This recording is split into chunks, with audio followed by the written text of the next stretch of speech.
Welcome to the podcast where passion and purpose collide. We are on a mission to interview women and the occasional token man about how their passion and purpose have collided to create healthy relationships and profitable businesses.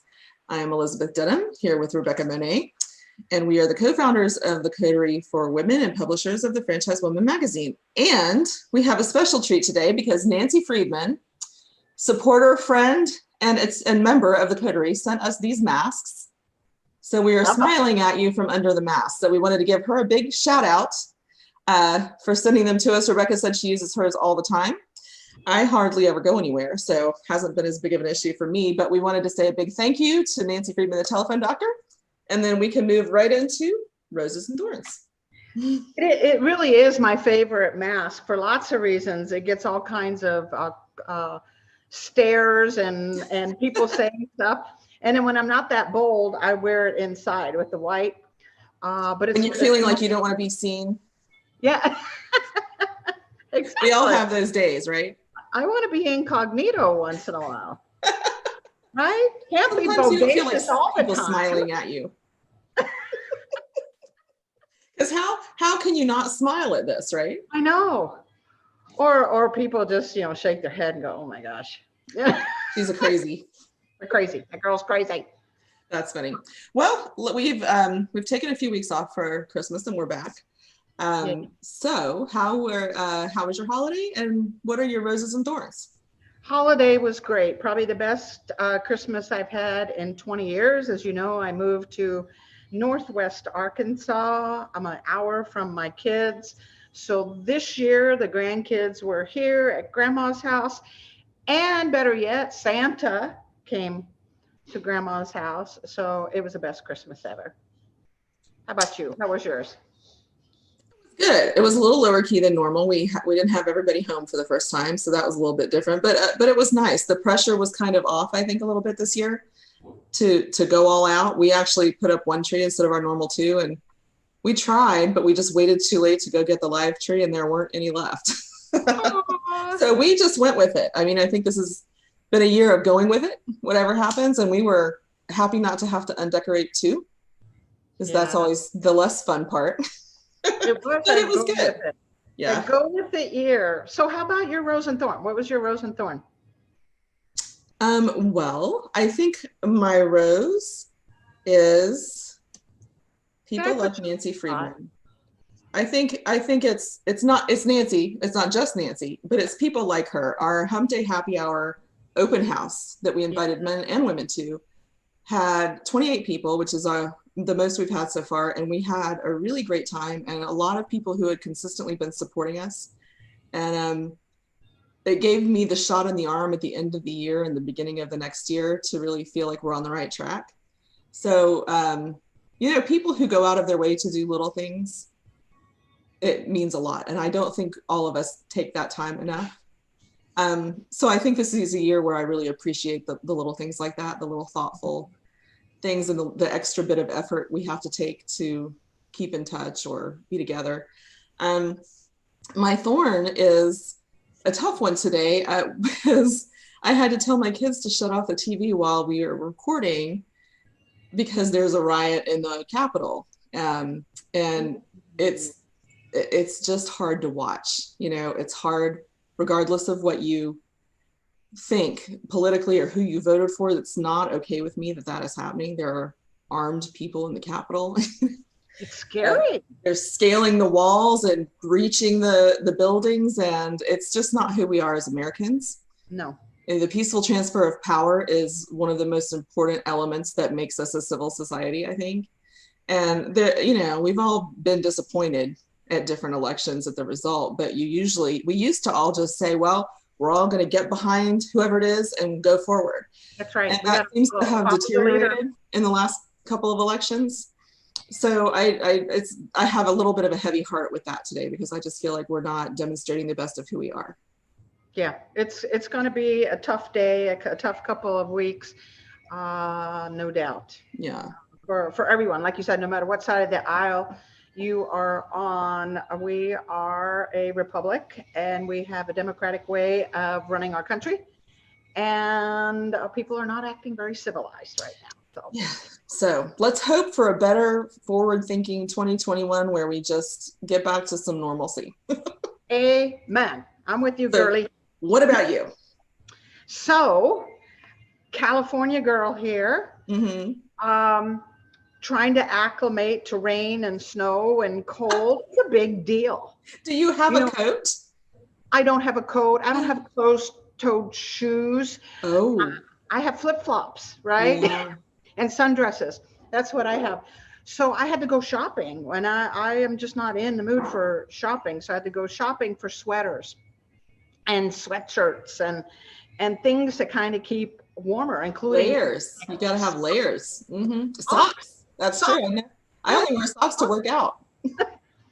But so that's the kind of thorn, especially right now, because when you are shopping, you can no longer try things on. Right. And if you're a woman like me that goes out and in and out and in every few months, I have to try on clothes to make sure they fit, right? Yeah. And so I had this stack of clothes in a cart, and I'm heading towards a dressing room, and there's a sign up that says temporarily closed, blah, blah, blah, blah, blah. Mm-hmm. Now, I'm OCD enough that I wasn't just going to leave my cart there, and I wasn't going to buy this whole cart of stuff. And so I had to go back to every single rack and hang all of these silly things back up because I just felt bad for somebody else to have to do it. I'm sure they appreciated you for that. Yeah, a whole lot. But look what I found. What? Is that the coolest sweater ever? You cannot wear that when you want to feel incognito. I love it. So it's kind of a nerdy, shirt. I actually wore it earlier today teaching a class at the Franchise Brokers Association. So that is a great shirt. I love it. There you go. It's a little better. I think you should wear it on the show next time. I agree. That is great. Well, good. It sounds like we both bounced back from the holidays. Oh, Hannah and I started the Whole30 this week and on Saturday. And it's now Wednesday. So Saturday, Sunday, Monday, Tuesday, Wednesday, 4 days. Mm-hmm. I've lost 8 pounds. You rock, girl. So some of it's that extra Christmas stuff that was going to come right back down anyway, but I'm taking it as a win. Did you say stuff or fluff? That extra fluff. Both. I said stuff, but fluff works. I think fluff is better. It doesn't sound so bad. It applies to both. Yes. Yeah. All right. So I'm looking forward to our next interview. Woohoo. Kristen.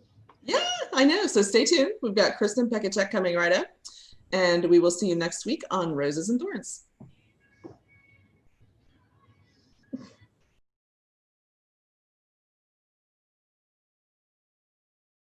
Welcome back to the podcast where passion and purpose collide. Today we are with a very special guest. Kristen Pechacek is the Chief Growth Officer at MassageLuxe, a luxurious spa franchise with 70 units. She oversees consumer and franchise demand generation with a mission to expand to 250 units within the next 5 years. Previous to MassageLuxe, she held marketing roles at Self-Esteem Brands and the Minnesota Vikings. She is passionate about marketing, education, and has served as an adjunct professor at the University of Wisconsin, River Falls. Kristen lives on a beef cattle hobby farm and in her free time enjoys the outdoors with her family. Kristen, welcome to the show. Thank you for having me. I'm excited to be here.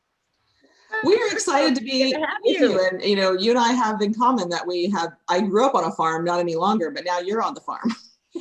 Exactly. Life on the farm is the way to be. It really is. It's the best life. I was raised in Switzerland, and my best friend had a farm that was in the family for over 300 years, a cattle farm and apple farm. So did a lot of apple picking and a lot of milking of cows. It teaches hard work. Let me tell you, if there's one way to raise kids, it's to teach them to get up in the morning and feed the cows. So is that what and to get dirty? Yeah. Not to be afraid of a little dirt. Yep, exactly. Exactly. So we have like a million questions we want to ask you. First, you're a young leader in the franchise space, and you got some strong opinions about many things. But the one that I thought was most fascinating in our conversation was this emphasis that you have on relationship and intimacy and truly understanding one another. Could you kind of give us an idea why this is so important in business to truly have relationships with those that we work with? Yeah, it arguably is the most important thing. When I'm looking at joining a team and or hiring somebody to join my team, the soft skills that are associated with that person, their ability to communicate, work within a team, critical think, those things stand out so much more to me than their actual domain knowledge. And inside a team, the ability to communicate and to relate to somebody on a personal level ends up benefiting the business. So those personal relationships actually turn into business relationships among your internal team, as well as the partners that you're working with. If you don't have the rapport, the trust, and the communication skills to appreciate that person, you're not going to get very far in business. So it is crucially important and getting more difficult with most of the company working remote right now, given the times. Sure is. I think we're all facing that kind of thing and having to learn how to keep in touch intentionally. So for those who are not naturally gifted with those skills, we didn't discuss this before, but I want to know your opinion. Do you think these skills can be taught, or do you think if you don't have them, it's hard to overcome? I think that you can work on them. And you can get better, but you have to remember to keep whatever you may not be as good at top of mind. So an example that we talked about earlier is I am type A, go, go, go, go, go, right? Which means when I set a meeting with my team, my inclination is to jump straight into whatever I want to talk about. Mhm. Here's the objective of the meeting. Let's go. And because I know that that's something that I do, and I don't I don't automatically dive into personal talk. I have to make a little note for myself. Okay, I am not going to talk about work until I've covered off with my team on their personal stuff, right? The how are you? What's going well in your life? I usually start my meetings both internally and externally with some sort of silly question. So I'm asking them, what's your favorite vacation or your favorite food, or what animal are you if you were an animal? And it's my way of getting myself out of the business to focus on my people so that we can get into the business together. And I also found that doing so gives everybody a chance to talk about something that they're comfortable with before we dive into the business talk, which then increases the chances that they'll weigh in on the business talk. Mm-hmm. So true. You sound like me because I'm that type A personality too. I have a mental agenda when I go into a call, and to me, the call should last this amount of time. We're going to get this amount of things done in that period of time. Yesterday or the day before, I was on a call with our sales guy at Zoracle Profiles, and his wife popped in, and she's very personable. And of course, she's running around the house like all of us are, working remotely. And she pops in, and to me, it was like this interruption in a meeting, and I had to literally slow down and breathe and say, you know what, this is an important person to my employee, and I need to stop and have this conversation. It's not frivolous. It's important to him. It's important to her. It's important to me. But the type A's do tend to have a little bit of challenge. So you're conscious of it and you deliberately do things. Are there things that you do that also helps others to stop and know that relationship is important? What are you doing to encourage teamwork and encourage relationship, encourage connection? Yeah, so I think the big thing is teamwork and connection and relationship building, empathy. That's not an opportunity area for everyone. So you almost need to take a step back and identify where your team's opportunity areas are to start, right? Mm-hmm. And I like Strengths Finder. I like knowing any kind of personality profile about my people helps me understand how to coach them, right? If it so happens that one of my team members is like me and wants to dig right into the business, then it's almost more important that you really do take a step back, because if you're both in a one-on-one together and you're both the same, one person has to catch each other, or and really start to focus on, like, how's your dog? It was sick. What's going on with it, right? In order to take a step back so that you can build that relationship. Because even if, like, at the surface there's work to be talked about, I find that when things go wrong in business, if you have a personal relationship with the person that might be dealing with something that went wrong, it's a lot easier to deliver the feedback, or to have a tough conversation. If at the end of the day, and that person knows that you care about them as a person as well.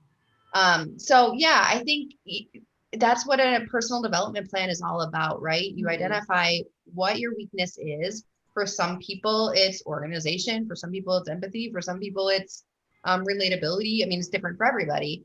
But then you start to put in those little notes as to how to overcome it. And one for me, again, is always just making sure that I'm pausing. Well, and have you ever not paused and then felt like a dog because somebody was going through something that you didn't realize? Yeah. I mean, I taught ballet for 30 years. Yes. Yeah. And I was trying to get my girls to show up on time. They were high school girls, and it's a discipline. We're going to be disciplined, and we're going to do this and we're going to do that. And I snapped at this one girl because I had just given the speech and she walks in like 15 minutes late, which is a lot for a ballet class. And I kind of snapped at her and I'm like, you need to get here. And she broke down, and her parents were going through a divorce and she didn't have a ride and she was just a mess. And I was like, oh my goodness, this is a child. I forgot myself for a second. So how do you find that? Have you found that to be a problem, or how do you overcome it when it does happen? Because I think that applies to so many of us, and we're all going through something right now, clearly. Yeah, you guys, it just happened to me the other day. It happens all the time. The reason I brought up the dog example is because the other day I was having a one-on-one with one of my people, and I was talking to him about what's on his plate, what's next, what's going on, did you get my email here, blah, blah, blah, blah, blah. And at the end, I'm like, okay, well, what else? What else is new? And he was like, well, my dog, we talked about last week, he's sick. He's doing so much better now. So, that's really good. And I went, crap, that should have been the first thing I asked him. I should have asked about his dog. We talked about it last week, right? Yeah. So now I'm like, man, alongside those work notes that I'm taking in my one-on-ones, I'm popping the personal notes in there so that I don't forget to ask my people, the people I work alongside and care about, what is going on in their lives, right? So yeah, it happens all the time. I don't think that anybody's ever going to be perfect at it, but again, reminding yourself to just, cover off on that stuff will go a long way. And the same goes for, I can't stress this enough, like the partners that you work with, they're so crucial to your success. Especially an emerging franchise like mine, I need my partners to pick up some of the stuff that my small marketing team and franchise development team just can't do. And the stakes are high and the stress is high. And if you don't have that relationship with those partners, they're not going to work as hard for you. And when you do have to have those tough conversations, they're not going to go very well because you don't have that trust built between each other to know that you're not just going to fire them tomorrow because something went wrong today. Yeah. It's so interesting. I think we're used to having more intimate conversations. How are you? How are the kids? What's going on if it's over a meal, right? You go out for drinks with your partners or folks that you work with. And today we're doing a lot of business through conference call and, Zoom and those kinds of things. So it feels more meeting-like. It seems more sterile, I guess might be the word. So it really does require a more conscious effort to ask those questions and to slow down and to have the sensory acuity to see someone's not talking as much or they're not contributing as often or they seem a little bit down. It really does require us to be more aware than what maybe we were able to do if we were truly sitting knee to knee having, a meal together. You're exactly right. And it's not just the lunch breaks, but it's to get up to get coffee, to go to the bathroom. How many times do you look back and you're like, oh yeah, I saw her in the bathroom and we had a little chat, and through the hallways and meeting to meeting. We're missing out on a lot of that water cooler talk that organically happens when you're in the office together. And that talk, although at times can be distracting, and there are times where like, stop talking, go work, also is crucial for building those relationships and for the updates too. Like, I don't know about you, but my leaders in the past have, passed in the hallway, like, hey, just to update on XYZ, we're doing this, we'll let you know how it goes. As a leader, you need to be aware that you're no longer having those pass by conversations where you're updating your team. So it's really important to pull that team together, even if it's just a 15-minute stand up once a week, to say, hey, here's what's going on outside of this particular department that you need to know about. Mm-hmm. Mm-hmm. So one of the things that we had talked about was identifying how people communicate. We talk about love languages in terms of relationships, personal relationships, but you've mentioned that as a kind of a tool, and finding out how people are able to hear things. How do you navigate that, and how do you pin that down? Yeah, so I use love languages as an example, but there are also work love languages, right? Like some people want the department-wide shout out via email. Some people would bury themselves under a rock if that happened, right? Some people want a little gift left on their desk or sent to them. Some people don't. Some people are in it for the money. Other people are in it to make a difference in the world, like they're purpose driven. And there's tons of quizzes out there that you can put your team through. And it's fine if you want to do that, but it's also fine to just ask them, hey, what motivates you? Why do you work here? Hey, when you do something really well, how do you like to be recognized? Questions like that, first of all, are free.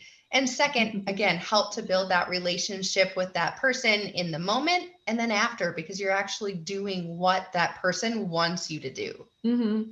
Yeah, I've learned that question just with even my kids or friends or different things, or if you're in a stressful situation and somebody's spewing, just when you say, what is it that you need from me?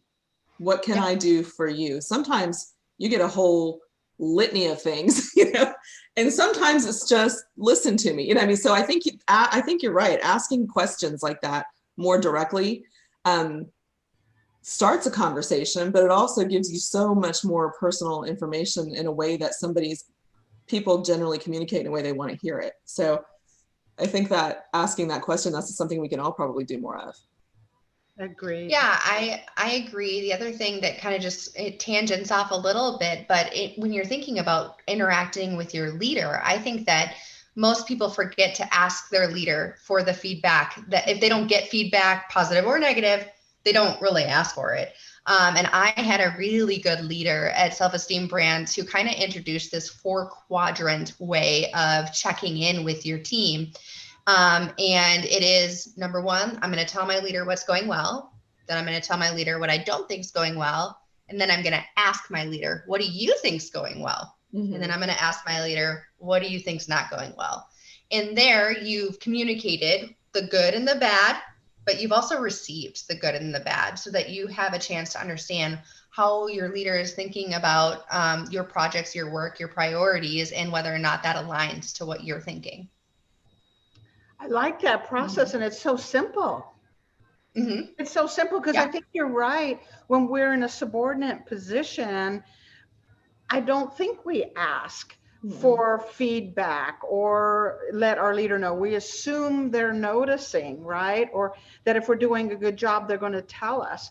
But the reality is sometimes they're A-types and they have their head down and they're not really paying attention. As long as it's getting done, they're on a track. So what a simple 4-step process to share that feedback with your leader and then ask for feedback back from the leader. And let's face it, we've all had bad bosses, right? And there are times where well, you're lucky, where you have to manage up, right? You have to manage your boss in order to kind of pull what you need in order to be coached in the right direction. So there's definitely an element to that. You've got to help them help you get to where you need to go. Well, and Yeah. also you're clearing things up. If you have any doubts, if you have any concerns, if you start, sometimes when there's nothing said, you begin to get paranoid. Yeah, Like that's maybe, true. maybe a shoe's about to drop that I don't know or whatever. And you can stop your brain from going through that process of reeling and know exactly where you stand, which I think is comforting to everyone. And if there's a problem, you're going to either resolve it or not. And if there's something great and they forgot to tell you what a great job you did, then maybe that's an opportunity for them to say, oh, I forgot to mention, I really liked that you did this. Yeah. Good point. Excellent point. So it's so fascinating because you're young. We were just joking a little bit earlier before you got on that we were going to create a jingle for you, the cute little blonde who lives on a farm kind of thing. So this work ethic you have and this sense of it's your responsibility to build this team, and you're conscious about it, about the communication and developing others. Did it come from farm life, or just you're just wise for a young person? What's up with that? I married into the farm life, so I did not grow up on a farm. I sure wish I did, because I look at what it does to my little girls and I'm like, oh, they're going to be such hard workers. I love it. But I've had a passion for marketing forever. I started a business in high school that did digital media consultation. I got a couple of big clients out of the gate, then went to the Vikings and did some awesome stuff with them. And really, that's where I got introduced to franchising and fell in love. Many people don't realize the Vikings, they're a franchisee of the franchisor, the NFL. And I was able to participate in a couple of committees that the NFL had and kind of saw how it all worked. And Self-Esteem Brands came after that. And I will be in franchising forever because of the way that Self-Esteem Brands introduced me to the franchise community. And, I've always been an entrepreneur at heart. And the only thing better than being an entrepreneur is setting up the framework for other entrepreneurs to flourish. And so I think that the purpose behind what I do is what fuels my hard work and my dedication to franchising. So I don't know, that and a lot of coffee, I guess. A lot of coffee, a lot of late nights, but all for the greater purpose of creating more entrepreneurs. Yeah. So one of the questions we started asking our guests a lot is about their, if you had to define your life or your philosophy by a theme, what would that be? Do you have an idea of what that would be for you? Yeah, what your theme in life would be. That's such a deep question. Isn't it? Yeah, it is. And it's going to sound a little repetitive. I think it's purpose though. I am purpose driven, and when I'm doing something, my number one strength is futuristic. And what that means is that I'm always thinking about what I'm doing and what it will lead to. That's the thing. I want to know what I'm leading up to. And for me, my work is leading up to growth and making people's dreams come true so that they can pay for their kids' dance lessons. And the power behind what we do in franchising is exactly that. And so I would say purpose or futuristic, I think is a kind of a philosophy that I live my life by. I'm always hoping for a better future. I like that theme, that the ability to sort of see the future, and at the same time know that your purpose, it's not just a passion, but it's a purpose for you, is to help develop these brands, to help develop entrepreneurs. Which brings me to my next question.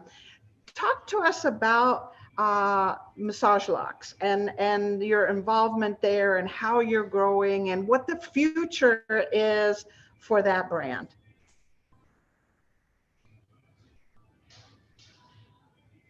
Yeah, I love MassageLuxe. I've been at the company for 6 months, so I'm relatively new still. I can still play the new card. But what ultimately made me and the commitment behind the MassageLuxe team. These guys are passionate and they have been with the company for over a decade. It was started in 2007. And MassageLuxe is interesting because the franchise has been around for a long time, but they've spent a lot of time perfecting the operations and the system and really making sure that the units are profitable and successful. And they are. And now it's time to grow. And so I'm coming in as an outsider on a very 10-year tight-knit team to help the franchise just share what they've already developed. So it's such a unique and incredible opportunity.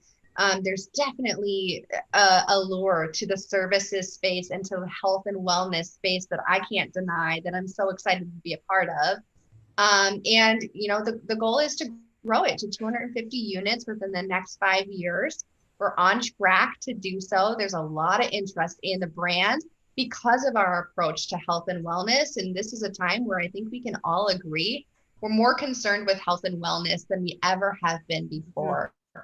And massage, which has historically been seen as a luxurious treat once every couple of months, is now being more proactively promoted as a regular way for you to get to a healthier lifestyle, both physically and mentally. And that's really what we're trying to educate on. Yeah, I totally agree. And I think this last several months has made us even more conscious of mental health, physical health, spiritual health, financial health, all of those kinds of things. And the idea of massage, which was at one time something you just did because it was frivolous. Now, yeah, or a gift. Yeah, it was a gift, right? Now it's part of our natural health plan. It's a distressor. It's a way to release endorphins. It's a way to have physical touch. There's a million wonderful benefits of massage. So as a new member of this team, did you have to dial your type A back a little bit, or? I was going to ask the same thing, because I want to formulate all this into one question with Rebecca's, because number one, did you dial it back? But also, how do you navigate being a new leader in an established business? So just so we can get the full scope, because I think that's such an important, difficult place to be. Yeah, it was incredibly difficult. It's still difficult. I spent 5 years at Self-Esteem Brands, and I knew that business like the back of my hand. And if you ask me a question about Self-Esteem Brands, I know the answer, right? It's taken a while to understand and to appreciate and to really navigate what's going on at MassageLuxe. And it's been a wonderful experience, but one in which I've had to cover my mouth a little bit and just sit back and listen and learn. And although difficult, honestly, a little bit refreshing. So the first couple of months, I just sat back and listened and learned to the amazingness that MassageLuxe was, and then was able to kind of pick out what I thought we could move and change and do. And, that's a list that will carry us in to the next 5 years, right? I mean, the roadmap is there. I'm super excited for what we have planned, but listen is the number one thing that I think you need to do as you enter into an established organization. And coming from another franchise, I felt like I knew all the answers, right? I was like, oh, I've done this, blah, blah, blah, blah, blah. And in reality, I didn't know all the answers, because every franchise organization, although we all sing from the same songbook, we're singing a different song, and our franchisees are different. And so if I wouldn't have listened, and if I would have just came in and done the plug and play thing that I thought I knew was right, it wouldn't have been successful. And I wouldn't have had the buy-in from the internal team and the franchisees to make it happen. I think that's such a good point. Getting the buy-in is critical. Because as a leader, you've got to be trusted, and then you've got to be able to trust the team. So I think I think it sounds like you've navigated it pretty well, and you've started building that trust. So tell us, and you also came in, if you've been there 6 months, you came in the middle of the pandemic? Yeah. I did. So tell us how MassageLuxe has navigated that, what changes you've made, what changes you think will stick around long term. Yeah, it's a great question. I'm actually surprised and thankful that MassageLuxe has gone through this entire pandemic extremely well. And I think it's because of a couple of reasons. Number one, we are a membership-based model. So even when we had to be completely shut down, we still had our memberships intact and they banked up their services to use post-COVID. So that was really great from a unit level perspective. There's multiple revenue streams in the business, and our membership base is extremely strong. So we have done extremely well. In addition to that, we have been open, which is great. We have our spas open and operating and have put fantastic procedures in place to increase the cleanliness of our spas, as well as to ensure social distancing whenever we possibly can. Of course, you can't give a massage from 6 feet apart, but in that case, we're wearing masks and doing the proper screening with both our employees as well as our customers to make sure that we are as cleanly as possible and have had great success with that. I do think that some of those practices will carry on in a post-COVID world. We've gotten fantastic advancement in our technology in terms of sending out forms in order to authorize via iPad and phone. And if you put some really good procedures in place in spa, that will benefit us. We're all going to come out of this stronger. It's been a struggle, but you know, the end is near and there's a light at the end of the tunnel that we can all see and we're excited for. Finally. So Yes. Yay. So I have a question that's a little bit left field. I'm wondering if you would address, as a young leader and as a woman, would you have any advice for someone coming up through the ranks? You've got this entrepreneurial bent to you, this entrepreneurial spirit, and you're working in a corporate environment, which is a beautiful combination because you're working with entrepreneurs and you're helping them grow. But you also have this youth, and of course you're a woman. What advice would you give other young up and coming women? Yeah, it's such a good question. What's interesting about my career is it really did kick off in the NFL, where I was surrounded by big, powerful men. And the woman movement that is now occurring in the NFL, which is so great to see, it was like non-existent when I was there. And I did not have a choice in that organization. If I wanted to be taken seriously and if I wanted to be heard, I had to speak up no matter how uncomfortable I was and earn the trust and recognition of everybody that I worked with. I had to go the extra mile and I had to work extra hard and I was at a disadvantage, frankly. That has carried throughout every role that I have had. So if I could give you any advice, it's work harder than everybody else. Go the extra mile to earn the trust. Don't ever back down from voicing opinions. Even if you're scared that you're wrong, speak up and use the power of networking to help boost your reputation and your thought leadership. So in franchising in particular, the franchise fam is amazing. And I credit so much to them because of the connections that I've been able to build and the conversations that I've been able to have. And I don't ever feel like I need to hold back what I think or what I know because I've built those personal connections. And if I'm wrong, they'll tell me I'm wrong. And I'll be like, I'm sorry. Yeah, exactly. So yeah, don't be afraid to share your idea is really what it comes down to. I think that's outstanding advice for young women. Yes, it is. I think it's something we've all grappled with. Yeah. Yeah. So if I was to wrap that up in a nutshell, it's speak up, work harder, build not just a network, but build relationships that will be honest with you and give you feedback. And I think that's incredible advice for anyone, and especially for a young woman that's up and coming. And thank goodness for the NFL that taught you that, and for Self-Esteem Brands for encouraging that. And look out, world. I'm looking forward to seeing what your next few years are going to be like. Elizabeth, did you have any other questions for Kristen before we ask her how we can get hold of her if anybody wanted to get hold of her? No, I feel like this was really outstanding. We may Brilliant. want to talk to you some after about joining our coterie and maybe some leadership mentorship opportunities. Yeah. But yeah, I think we're good. Let's ask our final question that we always ask. So the final question is, if someone wants to reach out to you, learn more about MassageLuxe, or learn more about you, how would they do that?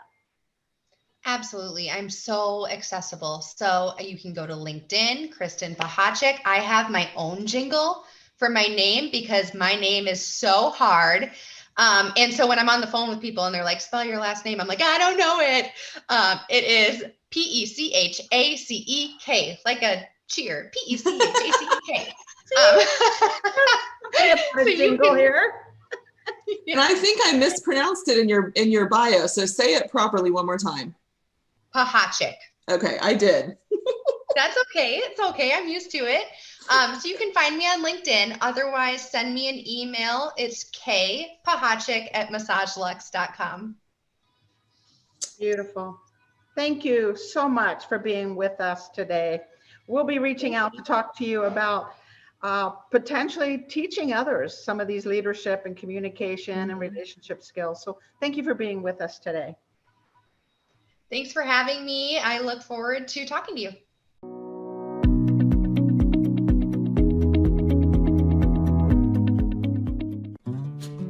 What do you think is the #1 challenge for franchisors? You got it, getting the right fit franchisee. And as you know, poor fit franchisees are often poor performers. Poor fit franchisees cost more to train and support. Poor fit franchisees are rarely satisfied or compliant, which can lead to validation issues. Not a good place to be. But now there is a solution. Zoracle Profile's scientific spot-on match program. Working with top broker groups in franchising, Zoracle has created a platform that scientifically matches the broker's candidate to the right fit franchise brand. Spot On Match predicts the compatibility, performance, and viability of a prospective franchisee. Spot On Match gives the franchise development team a data-driven and scientific approach to selling franchises. This is how it works. Zoracle works with each franchisor to establish their top performer blueprint. This research assesses current franchisees to determine the key psychographic indicators that separate high performers from mid to low performing franchisees. The final result of the research is the brand's Eclipse report, which compares prospective franchisees to a franchise system's high performers. Finally, brokers are running a spot-on profile on each of their franchise prospects. These profiles are then scientifically bumped up against the franchisor's high performer algorithms, and the match process begins. Dashboards are built for the franchisor and the broker to make sure the process is smooth and trackable. Right fit matches instantly. Find out how you can be a spot-on match member. Save time. Stop guessing. Start matching. Call Zoracle Profiles.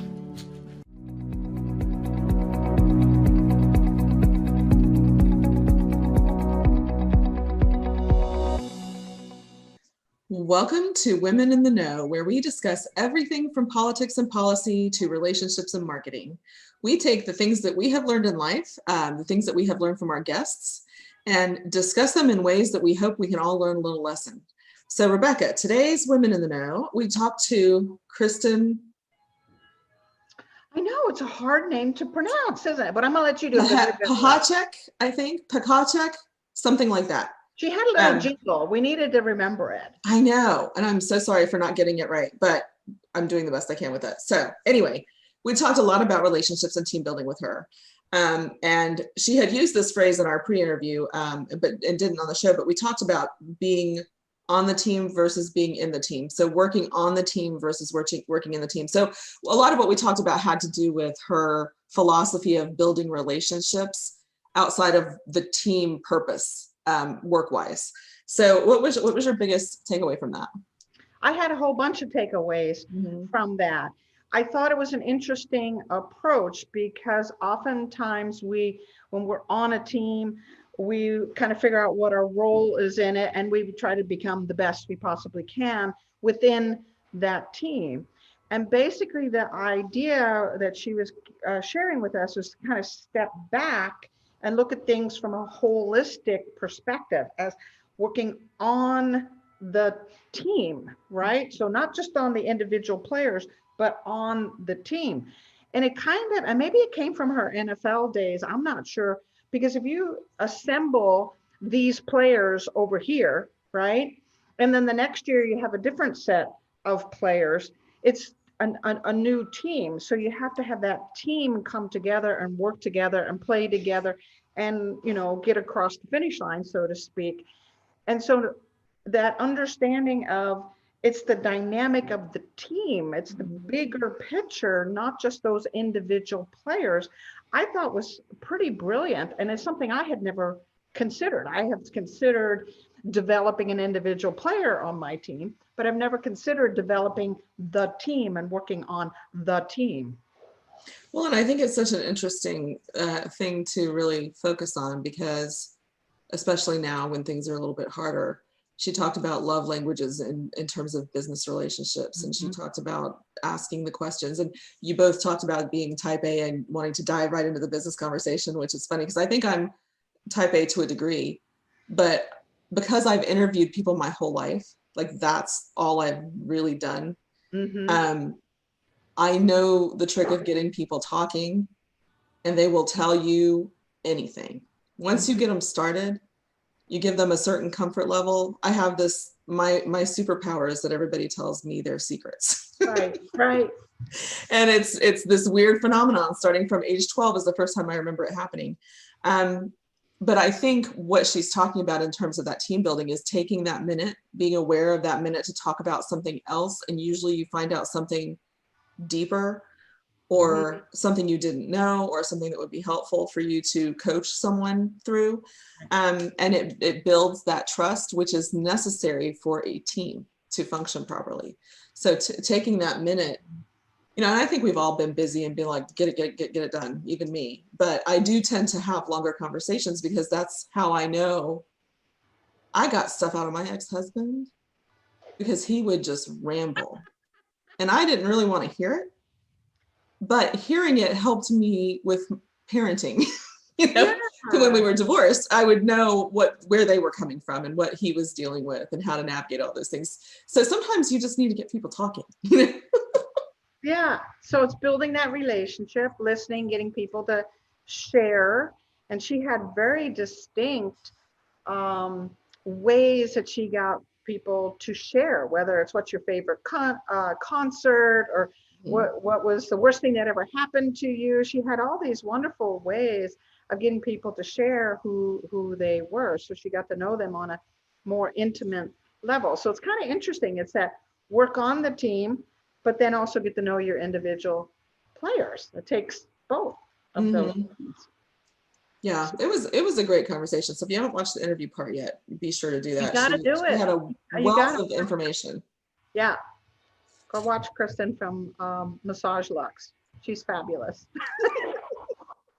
Young. All right. And on a farm, and pretty and smart and wise, all of those things. Yeah. The cute blonde who lives on a farm. We have a little jingle for her.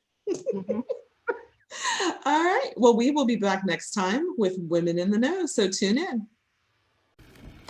The Franchise Woman is a bi-monthly digital magazine that empowers women as they navigate the franchising industry by providing relevant news, tools, advice, and inspiration.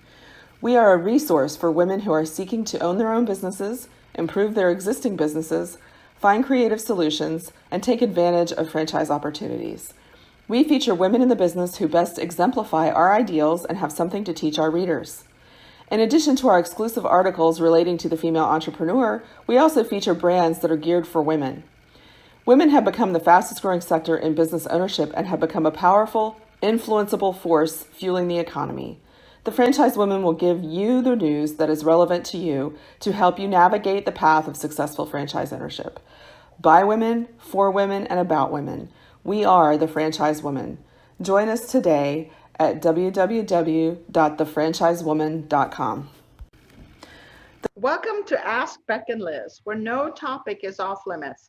We want to answer your questions about business, life, and everything in between. If you have a question for us, send your question to ask@beckandliz.com. That's ask@beckandliz.com. So this question is something I've been pondering for a while, actually, Elizabeth. And that is, we're in this world of Zoom, or a virtual world, and it feels like you're always on camera. And I don't know about you, but when I'm on camera, I feel like I have one personality. And then when I'm off camera and I'm just having lunch with you, it's probably another personality. Do you think that might be happening in business meetings where people are not being authentically themselves when they are dealing with, online meetings like this, or Zoom meetings? I absolutely think so. I think that the positive of the pandemic has been that we have all become more technologically savvy, and that we are making efforts to see each other through Zoom. I've done tons with my family. I've done tons with the kids. The kids are some of them are in virtual school. Some of mine are working remotely. And I think there's a huge benefit to it. But the detriment is there's a risk. Everybody's seeing you. They're seeing your home. Kids are getting in trouble for things that people are seeing in the backgrounds of their homes, or they're being recorded and they are not trusting of what will be done with that recording. I think there's a huge dilemma there in the workplace, but also I think even more so in the educational system. So I think that there is definitely an awareness. And I think, for people like you and me who do this all the time, I don't think we feel quite as self-conscious about it. I think for people where this is a foreign experience or a new experience, you're going to be a lot more hesitant. And I think people who don't trust in general, or don't trust technology, or don't trust the people, what if somebody's recording it on their phone or taking a photo and sharing it in a way that you would not want to be shared? So I think there's a lot of deep issues that can come from this sort of exposure, I guess. Yeah, it kind of reminds me a little bit. You see these things on Facebook where there's this child having a temper tantrum or crying and absolutely miserable, and then the camera turns on her and all of a sudden she's smiling and she's posing, right? And there's something about when a camera is facing you that another side comes out, whether it's that old imposter kind of thing. Now, I think in time, as we get more used to our lives being in front of a camera and in these visual meetings, that, some of the less than transparent side will come out, right? So that we will, come off, and we will start to show more of our true personalities in meetings. So, but I think right now, I think you're right. Some of us are worried about what's being recorded. We're worried about how we're going to look or be perceived. It's not quite the same as sitting down and having lunch with someone and having a conversation. We are doing it through something more sterile. So I think you're right. I think there's going to be a series of challenges that come with it, and hopefully also some blessings, like we all hope anyway. I think so too. And it's I always tell my kids, if you don't want to see it on the front page of the newspaper, then you shouldn't be doing it. Don't do it. Anybody can put it there. But if you live by that theory, then you're going to not do things you are ashamed of, right?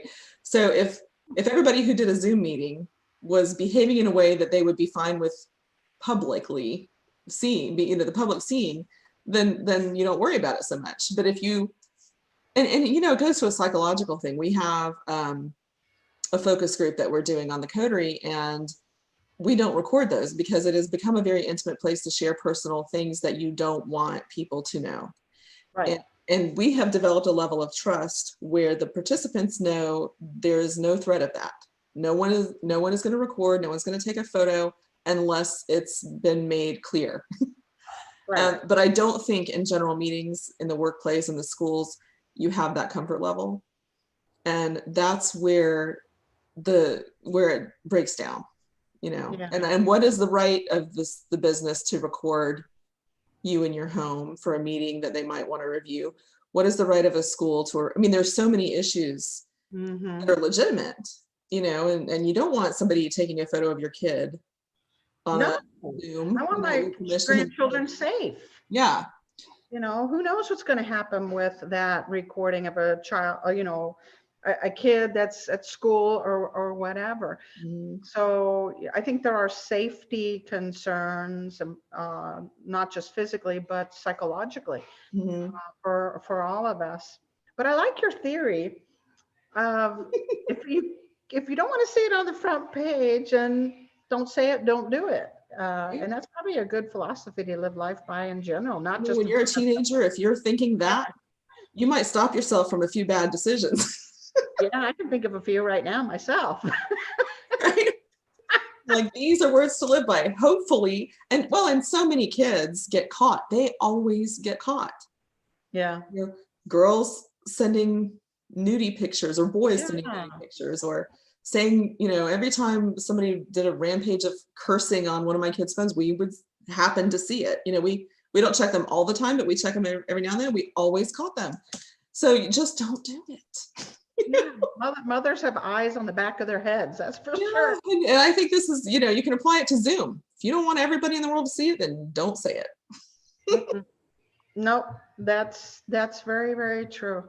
Well, the goal of the coterie is to provide safe space to build community, and for each of us to be allowed to be ourselves, to be transparent and authentic and genuine. And I think because we do so much on Zoom, we have to be more aware of that, of what we can do as businesswomen and franchisors, anyone, to create a safe space for those that are in meetings or participating in certain groups or whatever it is. I think we have to be aware how we can do that. Well, I think you're right. And it just occurs to me, I wonder, and if anybody watching has an answer to this, you can send it to us. How many businesses have guidelines that they publish to their employees who are working at home? Here is what we will or will not do with your video, or we will or will not record it, or if we do record it, here is our commitment that we will only use it for blank. Or here's what Does that exist, or is it something that needs to exist by virtue of the fact that we've been forced into this situation? I think that would be an interesting thing to know. And reverse what you are allowed to say and what you're allowed to do in this scenario, because we have become more casual because we're at home. Mm-hmm. That doesn't mean we're more transparent, but we are more casual. So we may not be as professional as what we may have been before. I mean, our show a little bit earlier, my contractor's going back and forth. I saw him. Well, and my husband just walked in and gave me a kiss goodbye. We weren't on during that, but Yeah, we're in real life, and so we're more casual, more real that way. But are we being as authentic and transparent in our meetings? So it's a question to ponder. I'm not sure we're going to have an answer in the 8 minutes allotted to us today, Elizabeth. No, but I think it's a bigger discussion too. I would love to get into it a little bit more deeply and maybe find out if people have guidelines, and should we be having guidelines? I don't know. Yeah, great question. To make people feel safer. I mean, we have guidelines on the coterie for behaviors, like you're supposed to be supportive and respectful and kind, and not, confrontational or mean, or like social media mean. Right. So I don't know. It's something that I think is a really interesting thing we need to delve a little bit more into to answer and see what makes people feel comfortable in these situations. Agreed. Yet for today, that's all we got. Thank you for joining us. Where passion and purpose collide, profits are made, and relationships are forged.